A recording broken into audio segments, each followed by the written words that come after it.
10 दिन से कहो नहीं है गाँव अब हम कनी है 10-20 दिन आराम को ले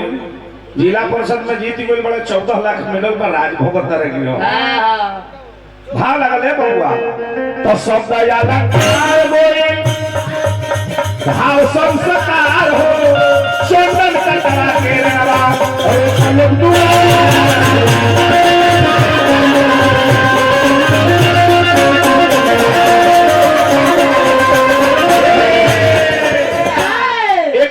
पुरस्कार हमरा के प्रदीप लाल व्यास नरहन के धरती से हमरा के मिलबा पुरस्कार हार्दिक हार्दिक स्वागत बा अभिनंदन बा वंदन बा ले लो स्वीटी लो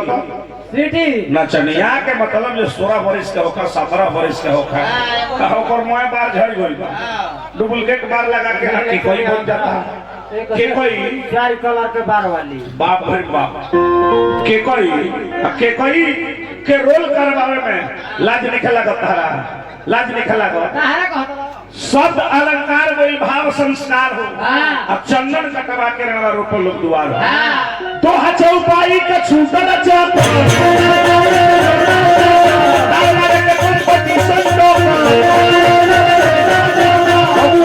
निमन सुने के दान तरस